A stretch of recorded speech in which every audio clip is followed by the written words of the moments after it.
Swoohoo YouTube, it's SwooCube here, and today we are talking Hunter. Before I get started, please like and subscribe. It means a lot, and really appreciate all the support I've been getting with this video series. Now, for those uninitiated, this is a series of decks. This series of videos that I've done is a series of deck techs for decks that I've built for other leaders in sets that are designed to play well with the FFG starter decks from FFG. I just said that twice. Anyway, I think these decks are really, really good intro products. They're a ton of fun. They're well balanced. The gameplay's tight.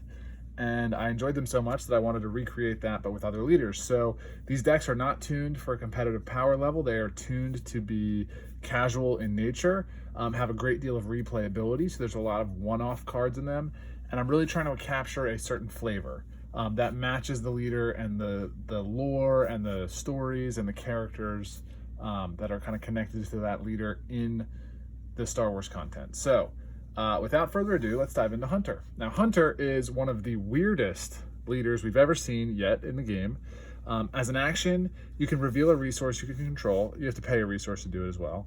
And you kind of basically get to smuggle it into your hand if it shares a unique name with a unit that's on the field. So if you have, for example, an Echo in your resource pile and an Echo on the field, you can use this ability to draw that Echo from the resource pile into your hand and then get another top deck into a resource. So it's effectively kind of a convoluted card draw, but he's also a 5/8 overwhelm for 7, so an incredibly strong unit side. So this is kind of a slower, control-y type deck, really slow mid-range more than control.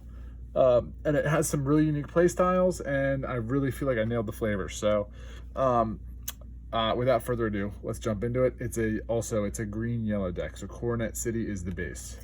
And that is because we want 3 copies of Omega. So starting off with the ground units, 3 clone deserters, because we have, we'll just get these down now, 3 copies of Omega, who searches the top cards of your deck for a clone and enables you to play off-color clones without aspect penalties. So having more clones in the deck to hit with Omega is just a good consistency play. Back to the 1-drops, we have a Criminal Muscle. And we also have 2 Cloud Riders and a Crafty Smuggler just to kind of round out the units for turn 1. Omega, so just some tips with Omega. The temptation is to read Omega's text and feel like you need to make this huge convoluted board state where you're always trying to get your off-color clones on the field with her. Don't bend over backwards too much to do that. It's nice when it can work, and it's really flavorful and fun. But she's really just a 2-drop that draws you a card. And that is quite strong on its own and very much good enough to play. So yeah, don't overthink Omega. She's kind of a trap if you're not not experienced with this deck. And obviously this deck does run all of the Bad Batch. So Crosshair's in here, Wrecker's in here, even though they're off color. Anyway, the deck also has 1 Cobb Vanth, 1 Homestead Militia, 1 Liberated Slaves, 3 techs. And tech is with 3 techs in the deck, this deck basically never is going to run out of steam, because you're always going to be able to smuggle things out of your resource row, and he can also come in handy, mid to late game to smuggle out, smuggle out an Omega and then smuggle out a Wrecker or something like that to kind of get your clone Bad Batch thing. The thing that this deck is trying to do is just win with the Bad Batch, right? So get that thing going. So very, very key part of the deck. Obviously 3 Echoes as well. That's 3 Crosshairs.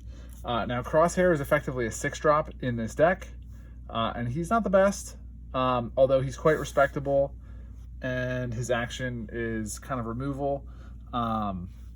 So this is the one you're often going to resource Crosshair early and then be happy to smuggle it out with tech and an Omega on the field later on. That's kind of the play. But it's not too hard to get him in, and we really do want multiple 3-of copies of unique units that are Bad Batch units, because that's what Hunter is all about. And this is how we get there. Wrecker is too good to have as a 3-of. I'll put him down here. He is much too strong to be a 3-of, and in this deck he's an 8-drop, and he still is too good.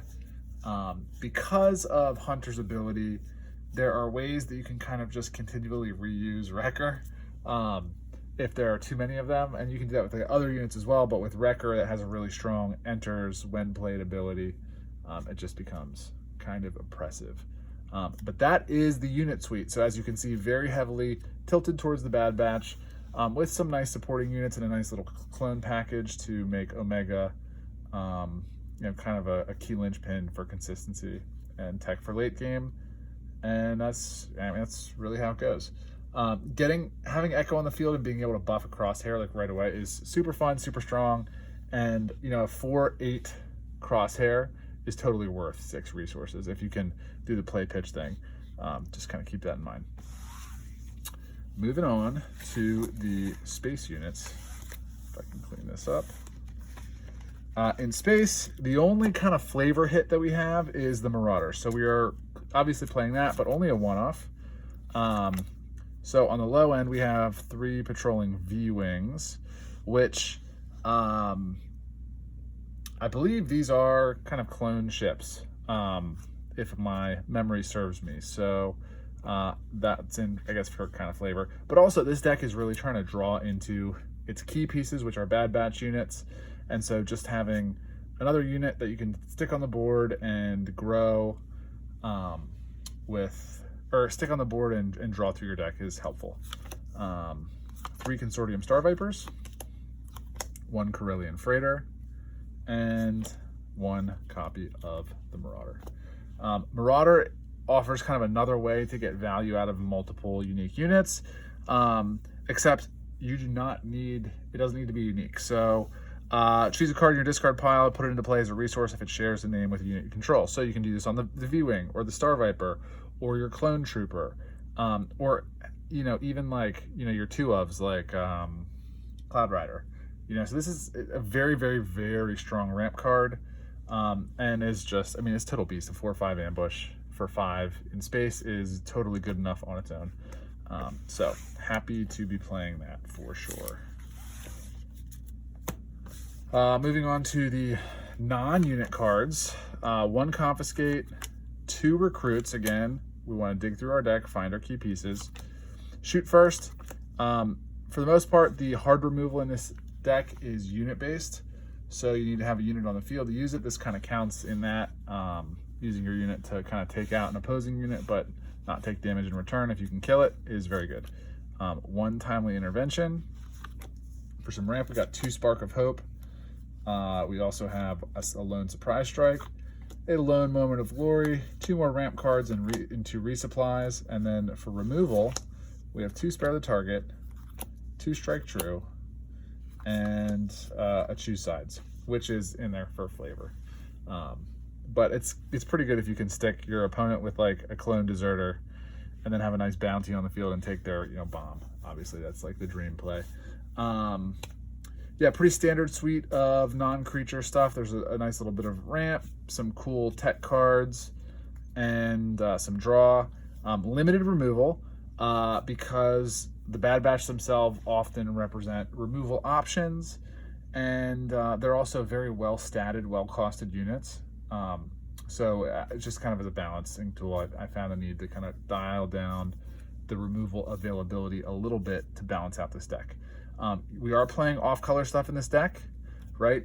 In the units of Crosshair and Wrecker, which kind of slows it down a little bit.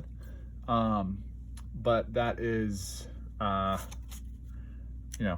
it's actually nice sometimes because those units are so good that it's kind of just a power level dial that we can just include them anyway and pay more for them and be totally happy because paying more for them is right on the level of what we're trying to do in this deck. So yeah, very unique deck, tons of flavor, tons of fun.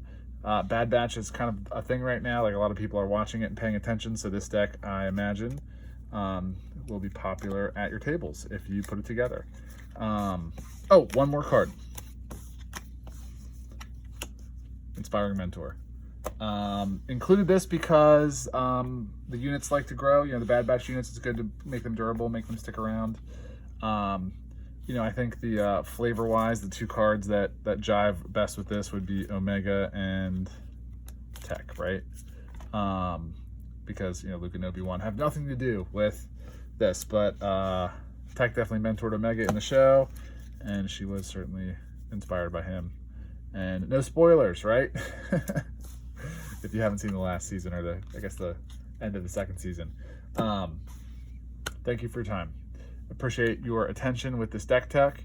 I do have one more Shadows of the Galaxy deck tech that will be coming sometime in the future, probably in a couple weeks, because I'll be going on vacation here shortly with my family and will not be recording from the beach. Have a wonderful, wonderful period of time, and I will see you again soon. Thank you.